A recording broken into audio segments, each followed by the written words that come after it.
여러분은 하루에 인터넷을 얼마나 사용하시나요? 혹시 금지된 것을 보고 싶다는 생각해 본 적 있으신가요? 알면 안 되는 정보, 절대 열어선 안 되는 사이트, 건드려선 안 되는 영역임에도 누군가는 호기심에 그 문을 열기도 하고 또 누군가는 돌아오지 못합니다. 이런 일들이 벌어지는 이유는 어쩌면 기술보다 인간의 본성에 있을지도 모릅니다. 1971년 미국 스탠퍼드 대학에서 역사의 악명으로 남을 한 실험을 시작합니다. 이 실험은 익명성이 인간 행동의 억제를 얼마나 무너뜨리는지 알아보기 위한 실험이었습니다. 참가자들은 단순한 대학생들. 이들은 교도소를 본따 만든 환경에서 두 그룹으로 나뉘어 각각 간수와 죄수 역할을 맡았습니다.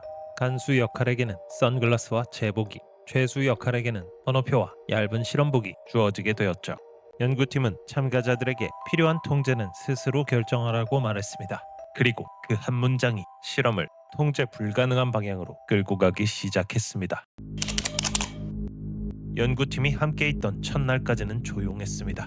그리고 둘째 날, 연구팀의 감시가 사라지고 간수 역할에게 주어진 권한과 익명성이 결합하자 변화는 놀라울 만큼 빠르게 나타났습니다. 간수 역할의 학생들이 한 하루 만에 목소리를 높이고 명령하고 밀어붙이기 시작한 것인데요.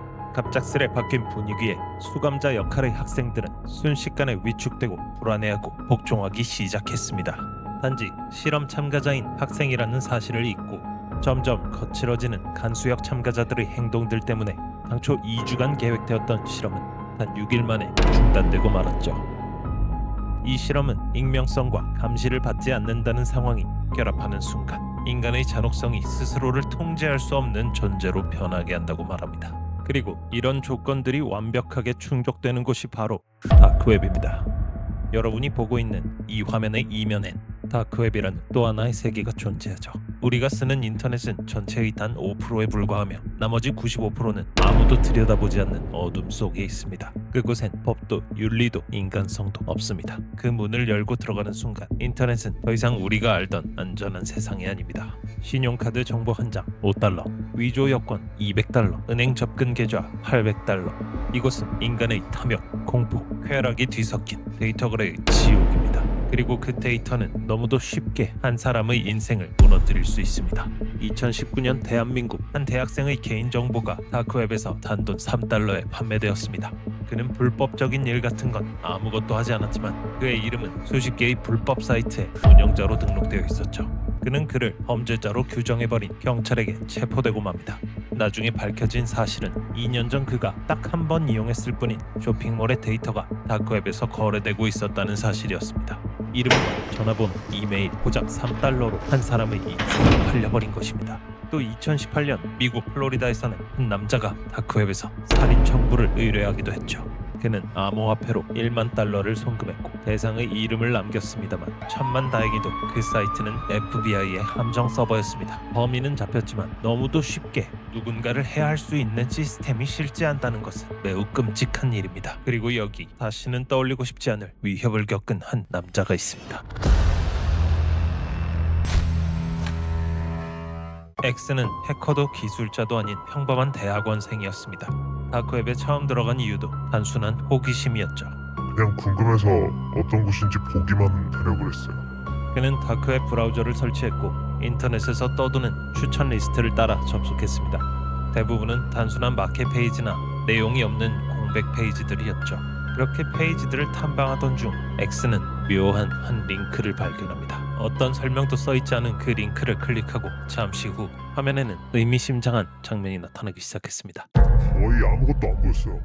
근데 이제 눈이 어둠에 조금씩 익어가니까 엄청 약한 조명이 그 빨간색으로 점점 번지고 실루엣이 뭔가 사람 같은 게 있는 것 같은 느낌이 자꾸 드는 거예요. 느낌만. 그런데 그때 누군가가 강제로 막힌 입을 통해 내는 신음소리 같은 것이 들려왔습니다.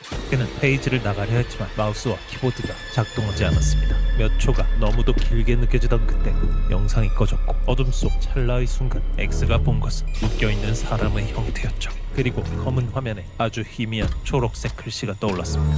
소름이 쫙 돋아서 PC캠 그 카메라를 손으로 순간적으로 가렸어요. 의미 없는 행동인 걸 아는데 그러고서는 이제 컴퓨터 전화를 뽑아버렸죠. 그날 밤 그는 정체모를 괴한들에게 자신이 찍힌 것만 같은 공포감에 잠을 이루지 못했다고 합니다. 며칠 후 정체모를 첨부 파일이 담긴 이메일이 왔고 X는 메일을 열어보지 않은 채 계정을 삭제했다고 합니다. 머리칼이 곤두서는 두려움에 신고도 할 수 없었다고 하죠. 이런 사건들을 통해 우리가 깨달아야 하는 것은 누구도 예외일 수 없다는 불편한 진실입니다. 인터넷이 존재하는 한 다크웹을 완전히 없애는 것은 불가능합니다. 하지만 노출될 가능성을 최소화할 수는 있죠. 우리는 투명 망토를 걸친 익명의 공격자로부터 자신을 지키기 위해 다음과 같은 최소한의 방어를 해야 합니다.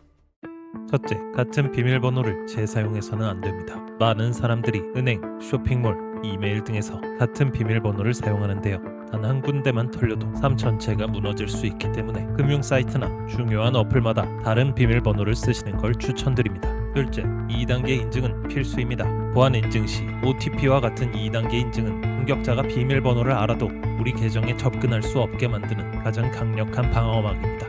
셋째, 다크웹으로 향하는 링크나 해킹용 피싱 링크는 대부분 정상 사이트로 보이는 형태를 갖고 있습니다. 숫자와 기호가 섞인 URL이나 지인이 보낸 것처럼 보이는 메시지 또는 할인 쿠폰 링크 같은 것들은 철저한 확인을 거친 후에 열거나 아예 열지 않는 것이 낫습니다.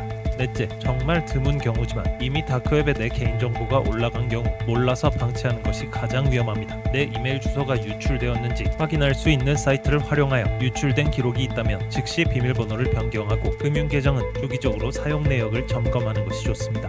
마지막으로 불법 사이트나 음란물, 해킹 관련 사이트는 절대 접속하시면 안 됩니다.